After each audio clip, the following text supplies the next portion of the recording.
husband is cheating on me and I need to tell someone. Gang. Hey. I, 40 female, found out about 6 months ago.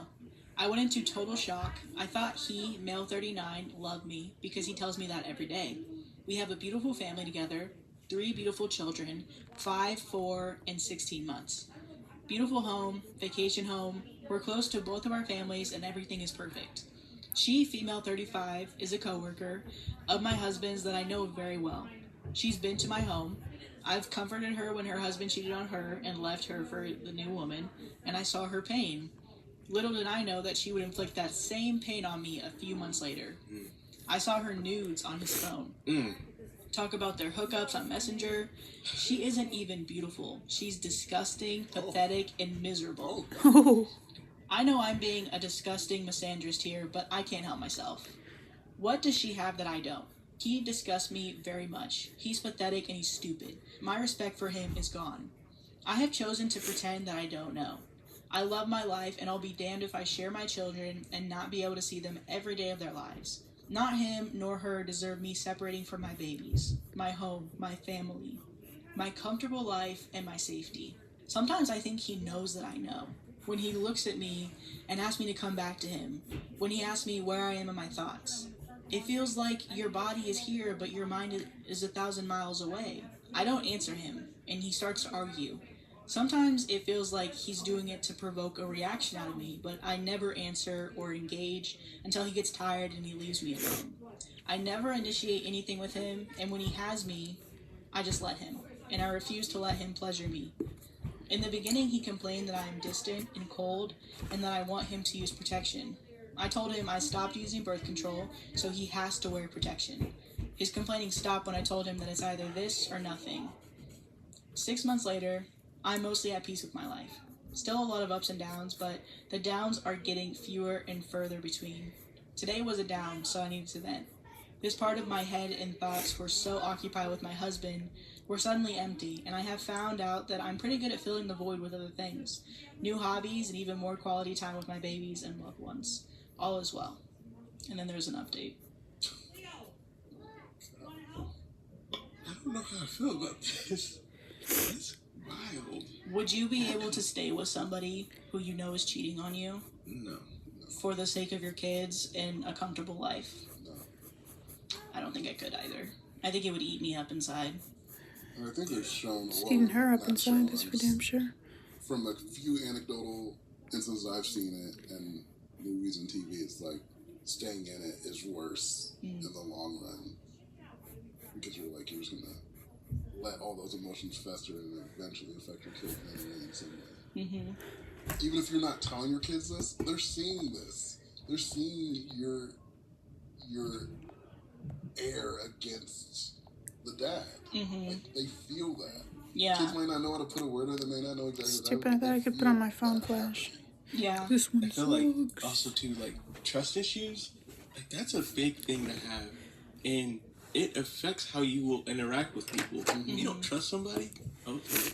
I feel like a scenario like that would just cause trust issues, and you know, when you have trust issues, it affects like how you interact with the people you love, and especially like growing up in that scenario, like, I don't know, they turn 16, they're like, hey, I want to go to this party. It's like, well, are you really going to that party? Or, you know, just like, there comes a strictness with that just because of what you're going through, and the fact that you're like kind of suppressing it only makes it worse, because I feel like that's why a lot of people do bad things, because they just have a lot of suppressed feelings, like, of stuff that happened to them, which is fair, but you gotta deal with it. Yeah. You have to sit with it. You have to know the truth. Everybody around you has to know the truth, so then they can help you when you're like having those moments or those down moments, so you don't have to go to random people on the internet. You can go to like therapy. You can go to your sister, your brother, or somebody, just to at least get it out, so it's not just stuck in there, continuing to grow and fester and making you become the person you don't want to be. Being able to relate to this situation, actually, I can definitely see where it does have an effect on the kids, like as you said. Like this happened when I was younger, pretty similar situation, and it's not that I ever saw my mom being resentful, but it was just like seeing the way that she was not being treated as she's supposed to be with like as a wife. Like my parents lived in separate places, and then things happen, and so they're separated, but even now they're married still. So definitely growing up and seeing that dynamic, it was really weird for me to be like, so this is what a marriage is? And being like, so this is how a husband is supposed to treat me one day when I get older? Like, so excited. I wonder why I'm like, I love Brandon, but I'm like, woo! But actually, no, Book your first cleaning today for only $19. I felt like I hated my apartment, but it turned out I just needed to get a professional. it's just crazy how much you can grow up and learn through different examples. Because I love both of my parents, but definitely seeing that situation, I think it is actually closer to what you said, Sam, of staying together makes it worse. Because at least if you cut the ties, it's like, it does create a whole new set of problems that I don't understand and that I didn't go through. But just because you didn't break off the marriage doesn't mean that it didn't deeply affect the kids. So I think the reason why she says she's doing it is more because she doesn't want to change than it is to protect the kids. Because whether she realizes it or not, it's not protecting the kids. No matter what, the husband made that decision. The kids are going to find out one day. And they're going to figure out what they feel about their dad. And it's going to be so confusing for them to be like, but you stayed with him. And almost you lied to us. Yeah, and this situation is different from my family, where it's like they continue to be romantic with each other, which that part was a little uncomfortable for me to read, where she was like, she was so frozen, but she still let him in, as she said. And she goes on to later talk about in the comments, and she does respond quite a lot, so I didn't really take that many screenshots, but somebody was asking about that. They're like, what do you mean by that? And she was basically describing it as if she was like, basically saying, I don't want him to become resentful and then want to end the relationship, because she does, I'm sure she does love him still, even though she's very extremely upset with him. And she still wants the life that she has, but she was basically saying that she doesn't want him to become pissed off, basically, that he's not getting sex from her, even though he has a whole other partner, and end the relationship. Was that ongoing? Or was it like she said, I know about the affair, he doesn't know that I know, and it continues. It's continuing.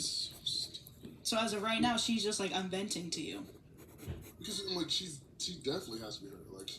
Like you can tell she's hurt just because of how she talks about the other woman. Like her helping the other woman out through her cheating. That's crazy. For her to use her husband. And I like how she says she's like ugly. I'm like, cheating almost never has anything to do with looks. Like looks like, when you're like, cheating doesn't have to do with you, it has to do with the other person. Like, this is not him like finding someone better. There's something that he has an issue with that he decided to go to this other woman. Is it the 10% that she doesn't have? I don't think it's that. I think it's like, I do think there's things that like midlife crisis where you're going through, you feel insecure about a certain thing. This person makes you feel better about it. Mm-hmm. Something you were uncomfortable telling your wife, so you share it with this other person, and then that makes you closer, and then you like confuse that with romantic things, and you get more romantic problems. Mm-hmm. It's like you should have told your wife, but you didn't, and now you're tied to this other person. Yeah. From that example, I think since I'm so far from like, cheating and stuff like that, like, I mean, there was that one time, but like, there was a one time where I was kind of in the talking relationship, and I felt like I got cheated on. But it was like, I don't know, I wouldn't say I'm necessarily close. So in a scenario like that, where he's like, I don't know, you're going through a midlife crisis or something like that, like how does someone still have enough, like if they're going through something, to go out and seek stuff versus... Well, I think people go to where they feel comfortable. It's not even like, they're not always like seeking, like, I'm going to go cheat on them. It's like, I just feel good around this person. Because you have it all the time, like, this is why people have work wives and work husbands, because you're like, there's just certain people where I'm with and I feel better around than I feel around with other people. Like, we laugh, and usually it stays light, it stays surface level, but it's so easy for that friendly thing to turn into something else. Like, I like this person because I like how I talk to them. They become more attractive in my head, because that happens too. Like, I wasn't attracted to you at the beginning, but because of this relationship we've had over time, you become more attractive to me, and then it just takes some issues at home for it to get over the line. Well, I mean, think about the AI story. There wasn't even issues, but like you said, there's something in common. You guys are friends. Yeah. Gotcha. Because I'm like, there's different kinds of shit. Because I'm like, there's cheating in shorter relationships. You're like, I don't care about you. I don't care about you. I'm just caring about fulfilling my needs. That's a different thing. But I'm like, I think in these long relationships, it usually is that. It's like, I feel low for some reason. Now I feel good around this person. And I've seen people where they're like, I was lonely. Yeah. I was lonely. And it's just like, okay. Yeah, because there's people who with the feel whole like, person. Because I got cheated on, and I'm like, I know I was complicit in it because I was pulling away. I was like cold. I was distant, and I know, even though she finally was like, yeah, I cheated on you. I'm like, I can't even be mad at you because I know I was complicit in why you needed to seek something else. She should have like said something to me and said something, but I'm like, I wasn't helping. I wasn't like doing anything to really build a relationship because I was like checked out of the relationship. So what was your reaction when it happened? when it happened, I was like, because this is what I wanted to happen.